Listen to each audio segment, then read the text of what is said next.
AFC East Buffalo Bills. WR depth, let's be real. Stefon Diggs is gone, and now Josh Allen's top targets are who exactly? Khalil Shakir, rookie Keon Coleman. They've got Dalton Kincaid at TE, sure, but losing Diggs and Gabe Davis means this WR room is a gamble. Allen's a beast, but even he can't throw to ghosts.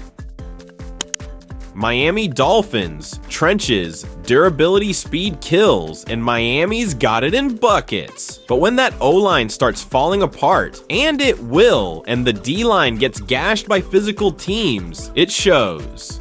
Tua needs time, and the defense needs more toughness up front to stop real playoff contenders. New York Jets. Offensive line Aaron Rodgers is back, but he's 40 and coming off a torn Achilles. So explain to me how this man is supposed to survive behind an O-line that's still a question mark at best. They brought in some help, but one injury and this could unravel fast.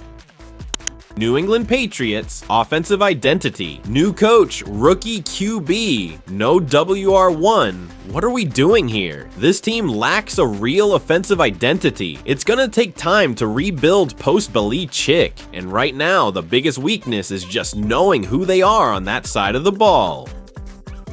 AFC North Baltimore Ravens, wide receiver consistency. Yeah, they added some pieces, and Zay Flowers is nice, but the WR room still hasn't proven they can be consistent game changers for Lamar. When push comes to shove in January, can these guys separate and make big plays? Cincinnati Bengals. Secondary losing both starting safeties last year hurt. They've got some youth back there now, but it's raw. This team can score, no doubt, but if the secondary doesn't step up, they'll be in a lot of shootouts they shouldn't be. Cleveland Browns quarterback play. Let's not sugarcoat it, Deshaun Watson hasn't looked like his old self. They've built a stacked defense, loaded weapons, and if he doesn't bounce back this year, the Browns' ceiling drops hard. It all hinges on the QB. Pittsburgh Steelers, cornerback depth Joey Porter Jr. looks promising, but behind him? Yikes.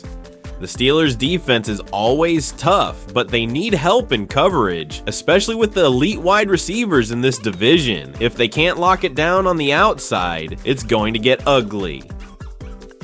AFC South Jacksonville Jaguars, pass rush. Where is it? Josh Allen is solid, but they need more dogs on the D-line to close out games. In close ones last season, they just couldn't generate consistent pressure. That's the next step if they want to be true contenders. Houston Texans, cornerback depth look. DeMeco Ryans has turned this team around fast, and Stroud is him. But when you look at the back end of the defense, outside of Derek Stingley, there's concern. Can they lock down elite passing attack? Indianapolis Colts, QB development. Anthony Richardson is a freak athlete, but he's raw. The Colts' weakness isn't him, it's making sure they develop him right. If they throw too much on his plate early, or he gets banged up again, it could stall everything. Tennessee Titans, offensive line. They've tried to fix it, but this unit has been bad. Will Levis is trying to prove himself, and now they've got Ridley and Hopkins out wide. But none of that matters if Levis is running for his life all game. AFC West Kansas City Chiefs. Wide receiver reliability Mahomes is magic. Kelsey is Kelsey. But these wideouts, they led the league in drops last year. If Rashee Rice can't step up and the young guys don't develop, it's going to be hard to repeat. Even Mahomes can't do it all. Los Angeles Chargers, health on paper, stacked. On the field, injured. Every year it's the same story. Herbert, Bosa, Derwin James. Elite talent everywhere, but they can't stay on the field. The weakness here isn't talent, it's the injury bug. Las Vegas Raiders, quarterback, O'Connell or Gardner Minshew. This team does not have a franchise guy. You've got weapons like Devontae Adams and Jacobs, but no consistent QB to feed them. That's a big time issue.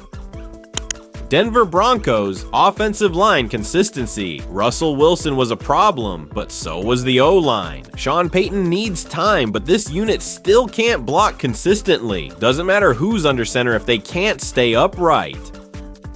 NFC East Philadelphia Eagles. Linebackers and safeties offense is loaded. D-line, nasty. But the middle of the field, that's where the bleeding happens. The Eagles were gashed late last year by tight ends and short routes. If they don't patch up that second level, elite offenses will keep exploiting it. Dallas Cowboys. Offensive line depth. The starters are still solid, but this line is aging and fragile. One injury to Tyron Smith or Zach Martin, and this offense could stall. That lack of depth could be the difference between a deep playoff run and another early exit. New York Giants, offensive line, again. Daniel Jones can't succeed if he's getting sacked into the shadow realm every week. They've been rebuilding this line for years, and it's still awful. No surprise here, same issue, different year. Washington Commanders, QB experience Jaden Daniels might be the guy, but it's going to take time. Rookie QBs rarely take the league by storm, and behind a developing O-line with a new staff, expect growing pains. NFC North Detroit Lions, cornerbacks. They've done a great job building this roster, but even with new additions, the secondary is still a question mark. In a shootout-heavy NFC, can they lock up top receivers in January? Green Bay Packers, run defense. The Packers front has struggled stopping the run for years. Even when the offense clicks, they get gashed on the ground. It's a physicality issue, and until it's fixed, they'll always be vulnerable. Minnesota Vikings, quarterback for now. No Kirk, no sure thing. It's either a rookie or Sam Darnold, and neither screams division champ just yet. They've got weapons, but without a steady quarterback, the whole operation is in flux. Chicago Bears, pass rush Montez Sweat helps, but this team still needs more juice off the edge. If they want to compete in the NFC North, they've got to pressure opposing QBs, especially with Jordan Love and Jared Goff on the ride.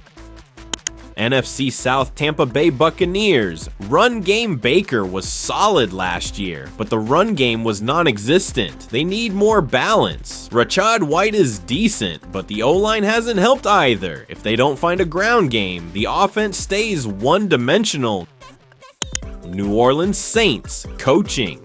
This roster's playoff caliber, but the coaching is mid. Dennis Allen hasn't shown he can elevate this team. It always feels like they underachieve, and that starts at the top.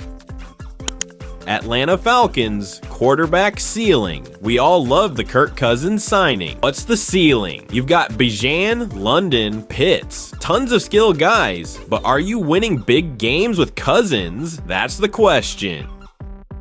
Carolina Panthers, everything around. Bryce Young had zero help last year. Bad O-line, bad WRs, no run game. They tried to add pieces, but it's still a work in progress. The biggest weakness is the infrastructure around their young QB. NFC West San Francisco 49ers, O-line outside of Trent Williams. Trent is a Hall of Famer, no doubt, but the rest of the line, suspect. If you get pressure up the middle on Brock Purdy, you can disrupt this offense. And we saw what happened in the Super Bowl when things broke down. Los Angeles Rams, defensive depth. Aaron Donald retired, and now it's time to see what this young defense can do. The top-end talent is thin. If injuries hit, this unit could get exposed quick. Seattle Seahawks, linebacker play. They've got some playmakers on offense and an improving secondary, but that LB room feels like a step behind. In a division with McCaffrey and Kyler running around, that could be costly. Arizona Cardinals, pass catchers. They've got Kyler back, and that's huge, but the WR room is still suspect. Marvin Harrison Jr. could change that, but he'll need help. Until then, Kyler's working with limited firepower.